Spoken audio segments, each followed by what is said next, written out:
Continuamos con la sesión número 12. Esta vez es un panel en donde se va a discutir las soluciones tecnológicas para terminales marítimos de GNL, explorando de esta manera en diseño, implementación y sostenibilidad de infraestructuras críticas.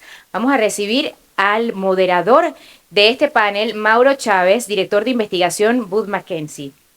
Recibamos también a los panelistas que forman parte de este panel, de esta sesión número 12, Chaoyan Lee, presidente de las Américas de Wison New Energies. Recibamos también a Mario Zanini, gerente general de Höegh. Juan Carlos Guarin, gerente de desarrollo de negocios Sofec. Capt. Jorgen Grindevoll, CEO y experto operativo de Global Maritime Services and Lacar Ltd. Y a María Chang, directora de proyecto Exmar. Bienvenidos sean todos. Good morning, everyone. I hope that you are looking forward to today's session of our event. I'm so excited as I am today. I'm honored to be moderating this panel today because engineering, technology, and innovation underpins our industry, our gas and energy industry. And today we have different representatives of companies that embrace those principles. In that sense, I would like to start with Chaoyan Lee, President of the Americas at Wison New Energies. We have Maria Chang, Projector Director at Exmar Belgium. Mario Zanini, General Manager for Höegh EVI Brazil. Juan Carlos Guarin, Business Development Manager for Sofec. And Jorgen Grindevoll, CEO and FRSU Operational Expert of Global Maritime Service and Lacar. It has been around 17 years since we started the first FSRUs in our region. Back in the days, we started in 2007 in Argentina and 2008 in Brazil. Now we have, yesterday I was making the count, and in Latin America and the Caribbean, we have around 13 FSRUs. But it also has not served, this kind of solution has not served our region, but also it was the solution that helped to cope with the lack of regas capacity in Northwest Europe. So, on that sense, I would like to start with you, Maria. What is the flexibility that FSRU offer based on Exmar experience? Thank you, Mauro. Good morning, everybody. First of all, thanks to Kena for the invitation to this very special forum. It has been really interesting. So just a second on Exmar, because not everybody may know where is Exmar. We're a Belgium-based company. We are focused on floating solutions for the transportation and transformation of gas molecules. Exmar has wide experience on regasification. We have managed about 10 regas terminals in about 15 different countries. The latest terminal that we implemented was in the Netherlands, in Eemshaven. I'll use that as an example to highlight the benefits of the regasification units. So in 2022, with the European Strategy of Security of Supply, the Netherlands moved rather quickly to implement an import terminal in Groningen. This was an agreement made with Exmar to provide the regas barge that was available, a 600 million scf per day unit that was installed in Groningen after some minor modifications that took place in Rotterdam. The implementation took 6 months from sign of contract to start of operations, and it was, let's say, very, very successful. It's currently operating. This barge, and I missed to say that, was specifically designed with shallow draft to be able to moor it in river estuaries. So this means that regas units can be tailor-made, custom specific, depending on the site requirements. The 600 million scf per day of the unit is just part of the capacity of the terminal, because the terminal has 1.2 billion scf per day. This means that we have two regas units in the terminal. So modularization is also an important factor that can help to expand the capacity of the terminals. The unit started operations, and there is quite a change in nomination. We can have 50 million scf per day one day and the next one 600. So that fluctuation helps a lot for seasonality and for covering peak requirements, another benefit for sure. The charter agreement that we have with the Netherlands is for 5 years. So by 2027, the unit will become available again, and it will be able to be mobilized and go to another location. This mobility, the facility to be relocated, is also a great benefit. Last but not least, I think the cost and time, for sure. Cost has been discussed already in this forum. The lower capital investment is important, but time is money, so in terms of schedule, it's very important to highlight two things. First, that these units are built in a controlled environment. Specifically, this FSRU was built at Wison shipyard, so you have less risk of delays due to weather impact or due to labor issues. The second one is in terms of permitting. These have a very little footprint, which helps facilitate the permitting process, and it's also an installation that is temporary. So even though it's 10 or 15 years, it's on a temporary basis, and that normally helps the permitting process, which is always a critical path in these kind of projects. So it's important to control that action to make sure that the regas units are in place in time. So to summarize, I would highlight the quick deployment that is possible, the mobility, the modularization, the flexibility, the operational flexibility that they have, and the cost and time. Perfect. Thank you very much, Maria. Mario, yesterday we were seeing through Catarina's presentation and Germán all the business case of success that you had in TRSP. But I would like to explore what are the new dynamics that you are seeing underpinning the demand for FSRU in general. Okay. Good morning to all. Thank you for the organization for the invitation for such an important conference. Brazil is a developing continental country, and we have increasing demand for gas and power. On the top of that, we rely on hydropower, and we suffer like the dry season for other countries that we are discussing here. So this is a clear combination of such a great opportunity in our region. Besides that, we have some lack of infrastructure in the north and northeast of the country, and also in the south, that need to have some opportunities for terminal, LNG to power, LNG to grid, to supply the increase of industries in the region. And we also have the support of the government when the government starts to create some laws that define the free market for gas. So all of this environment for such a big country, it's important for attract some new projects. So the combination of that, and also when we look to, thanks Mr. Luis Sola for the previous presentation about the quantity of LNG carriers, because it's a reality. In Brazil, we also have some of the greatest ports in the world. So just Santos Port, we are talking about almost 5,000 vessels per year. So bunkering is going to be a reality. So beside the new terminals, bunkering, we also have the small scale to promote the access of such gas to the center and other regions that we do not have the infrastructure. So when you look to all of these open windows, I think that beside the terminals that we already have, there's still a lot of ways to grow in Brazil. And as was presented by Catarina, bunkering is something that everybody is looking. We have a coastline very huge to distribute to several carriers or vessels that come to our country, and at a small scale.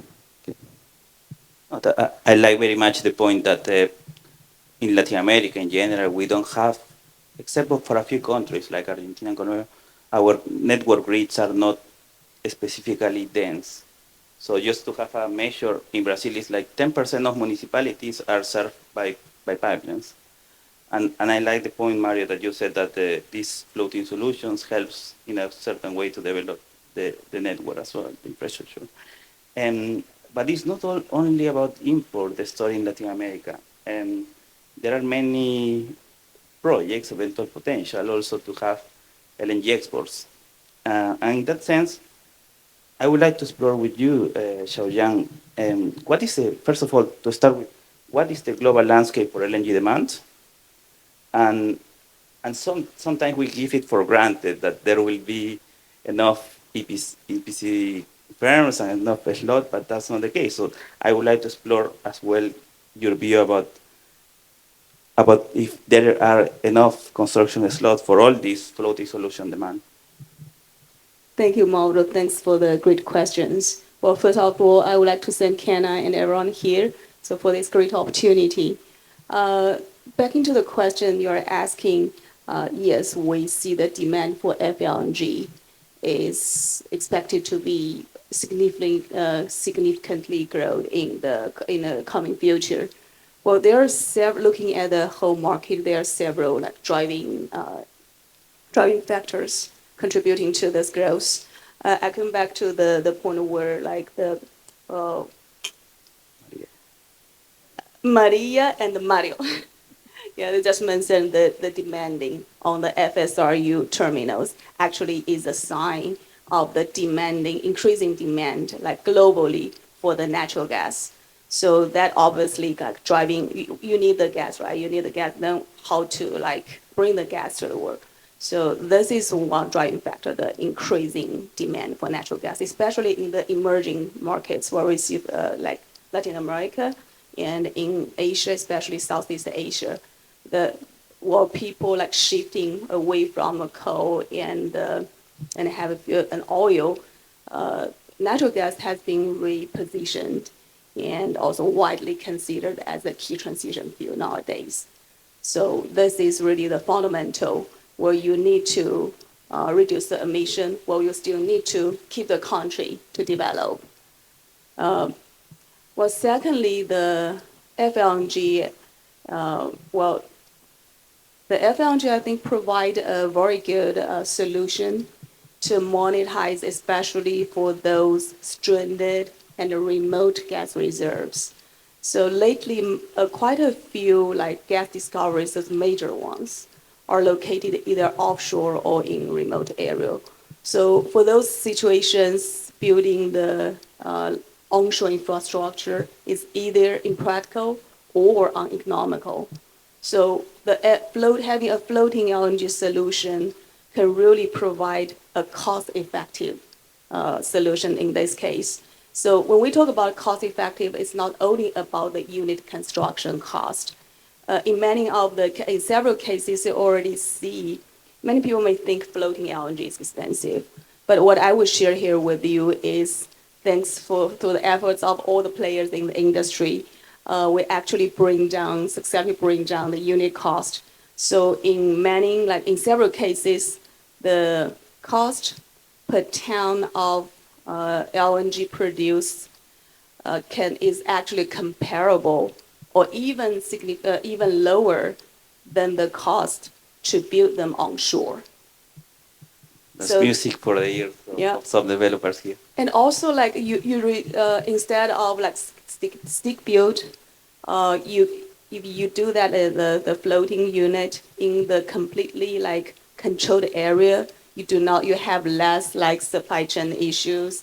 You have so you can have a shorter delivery. That also help to generate the cash flow in a shorter time period. So that also increase the economics of the whole project. And on top of that, we will have less concern of the safety, right? It's mobility, Maria just mentioned. You can not easily, but it can be redeployed in case of the Tango FLNG built for Exmar. So that really adds up the make a floating solution really a viable a good solution to help with this transition situation. And We do, like in terms of the actual floating units, we expect to see this number to increase at least like to 15, 12 to 15, maybe by 2030. Currently, we have 7 units in operation now. So That's a large yes, scale it is. It is. I think people are more and are realizing more and more like how the benefits that the floating LNG solution can really bring to the market. And in terms of the slots, yes, because these units are very complex. So there is a very limited number of yards that can actually build it. And most of these major yards are already backlogged with whatever, like the LNG carrier orders mostly. So there is a very, I would say, like there is a competition even to secure the slots. That's a key message that I would like that the audience will have it, because even though you want your project, if you have your permits, your commercial arrangement done, you necessarily you need to secure as well these slots. Jorgen, sorry, Juan, I would like to start first with Juan. Sofec is an emblematic company working on mooring solutions. And I would like if you could share with us what are the pros and cons of floating technologies, and in the case specifically of mooring, offshore mooring versus jetty. Yeah, thank you. Buenos días.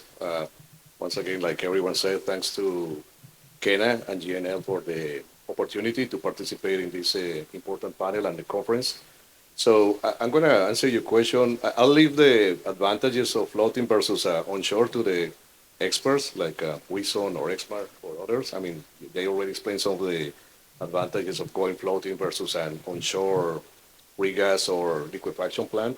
So mostly focus on the moorings. So for the ones that don't know, I mean, we Sofec, we're a company of Modec, and we are one of the global experts in mooring systems for floaters, including FPSOs, FLNGs, FSRUs. And later before lunch, I have a presentation where you can learn more if you can stick around. One of the advantages of a mooring system compared to basically the competition for a mooring system is a traditional jetty. So mooring systems are normally better suited when they are remote areas with very little infrastructure or no infrastructure. So basically greenfields. That's why we see some of the, like you saw yesterday in GTT's presentation, that he shows like the Prelude and the Mozambique vessels. These are vessels that are in very, very far away from shore, in sometimes very deep waters, where the only solution you have is a mooring system. So in those cases, definitely you need a mooring solution like the ones we supply instead of a jetty. Can be also sometimes case by case could be cheaper compared to a jetty. Normally in the feasibility stage of a project, the engineering companies are the owners. They do some studies to determine which is the best technology to go with. So in hand to that, also Maria mentioned the same as a floater could be permitting. You know, the footprints are smaller for a mooring system compared to a jetty. Could be also in harsh environments when you don't have a protected area, like with a breakaway or a wave breaker or other, when it's completely in the open sea. Definitely a mooring system can operate. Normally the unit can operate at higher sea states, and also the uptime will be higher, so which is better for the operation overall. So those are some of the advantages of utilizing a mooring system. Some of them are given; you have no choice. But when you have a choice, then that's why the purpose of the studies. Some of the cons are that it's not widely utilized. I mean, the number one solution will be a jetty, but that's part of our job, right? To educate our clients and developers that these type of solutions are out there and they have been using for many, many years, particularly on FPSO for more than 40 years. We have been mooring floaters from shallow waters, 30 meters, to very deep waters, and ultra deep waters up to 3,000 meters. So there's nothing new for us. And for the jetty, the pros are, I will say that, as opposed to the mooring system, is widely known. It's the number one solution. On the con could be that the OPEX, believe it or not, could be higher than a mooring system. The mooring system maintenance is actually very low. The jetty normally will require, for example, dredging during the life of the terminal. Will require constantly dredging it. So that's a cost that you have to include in your when you select your mooring concept. That's what I can think of. Perfect. Thank you very much. I like the part of lower OPEX. Jorgen, you have been working through different projects through not only Latin America, but also through other regions. And this is a provocative question. What are the common mistakes that you have seen in LNG regas projects in the design of their operations? Thank you, Mauro. First of all, thank you to Kenna and HNL Global for the invite. Common mistakes. I think I can first say that I've been involved in actual operations on board more or less half of the world FSRU fleet. And then I mean actual operations on board the vessels, operating them, sending out the regas, and also receiving the ship-to-ship transfers and so forth. What I believe is the common mistake today is that the client or the shoreside facility who needs the gas, I think they underestimate their need. I think when they get a terminal in for a certain amount of years, for say fast track, they need it quickly for the demand. I think they should also see on other options that they can add on later.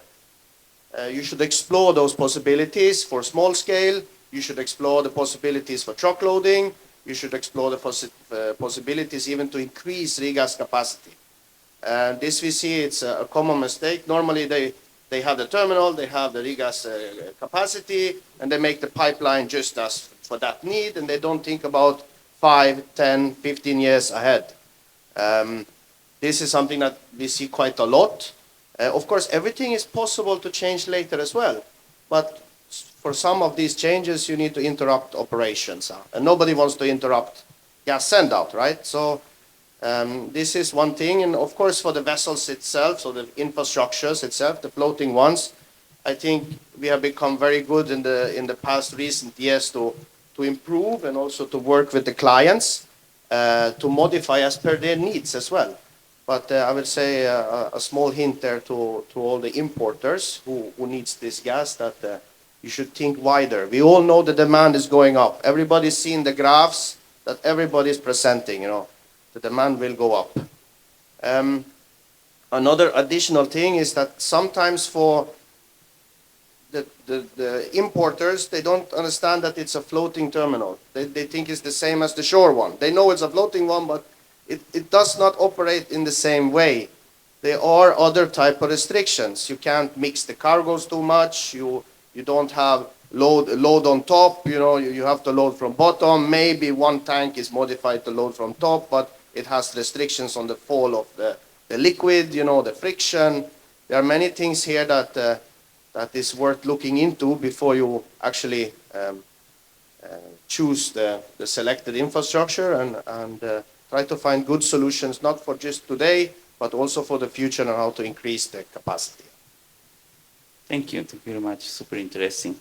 And maybe in this second round of questions, I would like to explore new business, but I would like also to be a little shorter to have time for the audience. And I would like to start with you, Chaoyan. How technological advancements such as digitalization and automation are improving the efficiency and safety of LNG operations? Oh, that's a great question again. So, as we all know, that digitalization and automation has really shaping the industry, especially LNG industry, like any others. So in Wison, we are actively integrating all these new technologies in the solutions that we're bringing to the market, because we're dedicated to provide a more economic, environmentally friendly solution. So I would like to highlight two key advancements that Wison has been doing in our FLNG solution. One is we call it APC, which is Advanced Production Control System, and another is OTS, which is the offshore, we call it offshore training system. So talking about the first one, APC, it is automation control system, we would call it. So we start developing it about 3 years ago, and based on the IPSMR liquefaction technology we're using, that's from our Wison technology partner chart. So what this system does is it analyzes all those historical operation data, and it can predict, modulate, and optimize the actual operation. So it really enhances the efficiency and will reduce the manual intervention. So in the long run, it's not only optimize the production efficiency, it's also like safeguard your system, but also potentially will reduce the personnel that would be required on board. So this, we see this really as a great future improvement for our FLNG system. So for now, we have tested it not on the floating units yet, but on the onshore LNG plant in China. And the result has been quite like satisfactory because we do see clear improvement in the efficiency. So we believe that in the future, this would definitely help with our solution. And the OTS, the offshore training system, is like a digital twin of an FLNG. So what we do is, our goal is to have the operator like to get trained in a real-time like scenario, but in a simulated environment. So they can learn how to operate and how to take informed decisions based on this environment, simulated situation before setting their foot on the unit. And for this system, we do plan to implement for the FLNG unit that we are building for ENI now. For those who may not know, it's Wison. As an EPC, we are building one 2.4 MTPA FLNG for the Marine 12 project of ENI in Congo. So OTS will be implemented on this unit. No, very, very emblematic project in Congo indeed. Permitting is an essential part of our projects. And Jorgen, in your view, what are the environmental and regulatory considerations for deploying FSRUs? Is it becoming more difficult, these kind of projects in Latin America in terms of permitting? Thank you, Mauro.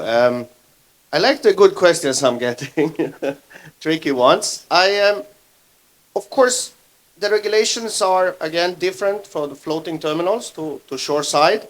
I would say, as everybody knows already, the floating terminals needs a little bit less regulation, especially environmental ones, than the shore side ones, and they will be easier to get them approved for the seaside infrastructure.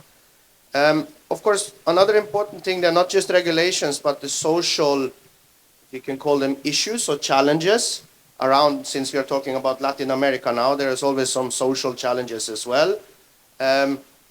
Connecting pipelines to shoreside from inland, maybe. Of course, there is, if you don't have the government or the administration of the country to push in the same direction of you, it's a lengthy process to get stuff approved or projects approved. I would say it's important to work towards the local governments to try to speed up such regulatory processes and maybe find specialists in the field that will help you speed such up, especially on legal side. For operational side, I would believe again that the regulations are more beneficial for the floating solutions than shore side.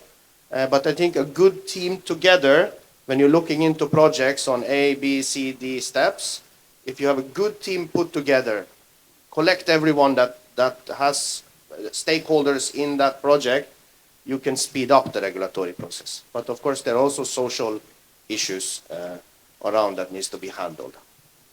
Definitely, the social component is super important. Juan, could you share about where are you seeing the demand for offshore mooring solutions, and what are the key factors to influence the design of these solutions? Thank you, Mauro.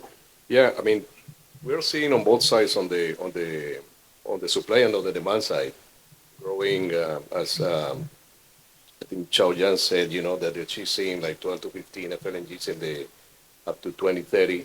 So, I mean, we work globally and we chase these projects everywhere.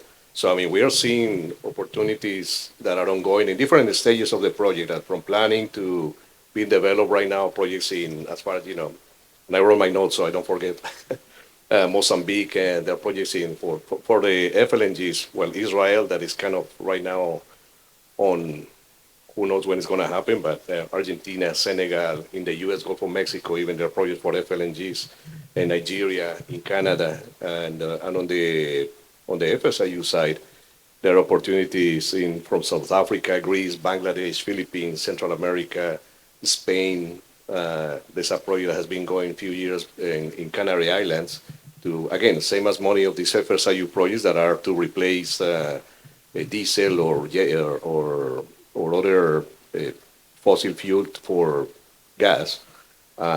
Brazil, PNG, India. So there are projects almost in everywhere in the world, again, in different stages, from planning to being developed. And so our job is to, and my colleagues here from the EPC side, also to chase those. You talk about the second part was the challenges? No. Factors that influence the design. Well, again, I think they already explained the key factor to choose a floater against onshore. I mean, I believe both Maria and Chaoyan already explained some of the advantages of having a floater instead of having an onshore plant. But key factors could be also, as together with Jorge, you talk about permitting and all that. It's case by case. It's true that, yeah, some cases, or most of the cases, could be easier for offshore, but depends on the countries. I mean, it's not one fits all, let's say. So that's key factors. I mean, it's a challenging question because there are many, but yeah. Thank you, Juan. Maria, in my early days of my career, I was studying La Creciente case with FLNG. Could you share a little bit with us the story of the success of Exmar FLNG vessel? And are you looking to expand in the FLNG market space as well? Okay, thank you, Mauro. Yeah, La Creciente goes back to many years ago. So early, I think 2000, I don't know, 11, 12, there was a project with Colombia in Tolu to export LNG. Exmar, together with PRE, decided to build a floating liquefaction unit that was built at Wison. It was a small unit, a 0.5 MTPA barge-based solution, non-propelled, that would go to this Tolu location in very benign conditions. This project didn't go through. I think that we all understand now why. And in 2018, there was a charter agreement signed with YPF. So Argentina decided that they also wanted to be exporting LNG from Vaca Muerta gas. We managed to implement the project in about 6 months. It was a very tight schedule because this is a seasonal production in Argentina, and all the gas during winter needs to be used for domestic purposes. So we had a really tight timeline to make sure that the unit would be modified for site-specific conditions in China, brought to Bahia Blanca, installed, and commissioned just before the winter season. Performance acceptance tests finalized the day before the gas was shut down. So we really met all the requirements in terms of timeline there. And we were ready to start operations the next season. As mentioned, this is a small unit, 0.5 MTPA. During the following season, we managed to produce about 600,000 cubic meters of LNG, and Argentina became an LNG exporter, although now it seems it's forgotten, but they did become LNG exporters, and Tango FLNG was there, and we do believe it was a great success. We had a great operational learning process there because we thought that the unit was very much limited by feed gas composition and pressure, but we learned during this operation that we could be much more flexible than we thought. We had a lot of interruptions and fluctuations that affected the production. That's why we didn't produce as much as we expected. Still, we did. So that was a great learning curve. So all in all, despite the cancellation that took place in 2020, we do believe that this was a success. Thereafter, in 2022, the unit was sold to Eni for the Marine 12 project, and Exmar took care of the EPC for the installation of Tango FLNG alongside to an FSU, which is owned by Exmar, the Excalibur, that is used as a storage unit to expand capacity, storage capacity, because it's very limited on Tango.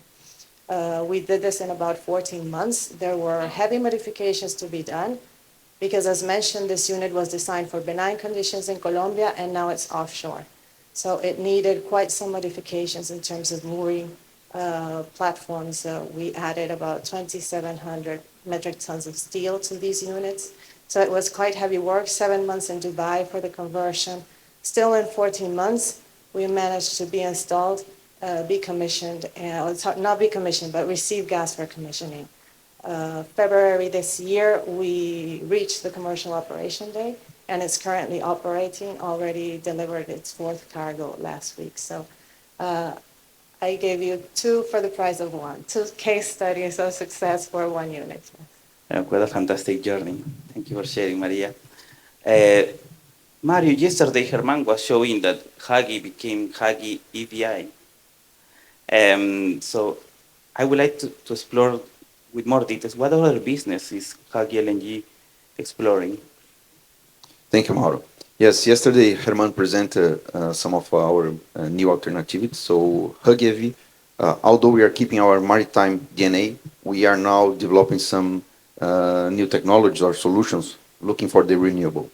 So we are talking about hybrid FSRU. So at the same time that we are able to transform LNG to gas, we'll be able to crack ammonia to 82. We are also looking for pure terminal, ammonia terminal, and carbon capture solutions. The beauty of the FSRU is that some of these solutions, once we are defined, we can replicate in other FSRUs because we are talking about sister vessels. So that's a quite flexible solution. And some of the solutions we foresee that it's a near future for some countries, maybe not for others that are still needed to have some regulations. But just for information, 2 weeks ago in Brazil, they started to issue a federal law with some carbon capture and emissions targets. So we'll come, and our companies and our customers need to be ready for that. And Höegh is working on that. So that's pretty much what we are working, and it was presented, yes. We already have our tank homologated for ammonia, so that was a great achievement for our company to keep this way for the future. Fantastic, fantastic. Good to see that you're looking into other value chains. We have time for 2 questions from the audience. If there is, yeah, with the microphone, please. Thank you. Thank you, Mario, for the opportunity, Mauro, for the opportunity to ask a question here. Jorgen, you spoke about the opportunity to study optionalities and advise clients, going forward about, what to do or how to cope, with challenges that will come out in the future. For us, who live in the commercial world, it's always a challenge to go in that direction because normally clients, they want to have all of the different pieces of equipment on board, but they never want to pay for it unless they use it. So how would you advise your clients, to try to bridge that gap? I think first thing is to make them understand that point, that of course if you want a very basic solution or like first level solution that has one cost, and also prepare them to the conversation that will come with the floating infrastructure providers, to prepare them to talk also with them. So there is a common understanding that if you want more solutions, it will also incur more costs, especially if you select solutions that are more complex. You will then need more labor. You will need more infrastructure. You will need more maintenance normally. So it's important that this is cleared on the table when we are doing the tabletop exercise, so we can present it in the best way also to the provider of the Feel free to speak infrastructure. in Spanish, Because please, more you comfortable. can't handle 3 operations to the price of preguntar 1 en operation. español, sí. That's just how the world works, and I think everybody's on go. good common conversations about it and to have all the stakeholders around the table is a very good start. Thank you very much. Helmut. Great question. Anybody else? If there are not other questions, I just have one that I would like to explore. Maria. Similar as Mario, is Exmar exploring other value chains? Well, as mentioned, Exmar dedicates for floating solutions and gas molecules, transportation and transformation. So yes, it's not only regas and LNG or liquefaction. We work with FPSOs, designs of the OptiX. This is patented by Exmar Offshore Company. They're in Houston. We have for sure our vessels, the shipping, the regular shipping, very large gas carriers, medium and small size, ammonia carriers. We're working on CO2 injection tankers as well. So there are plenty of options. And for sure, I think that a strong part of Exmar is the operations and maintenance side. So we have Exmar Ship Management, who is supporting a lot in different kind of activities for operations and maintenance. Fantastic. With the time that we are round out, I would like to ask you to join me in a very big applause for the audience. It was a very good discussion.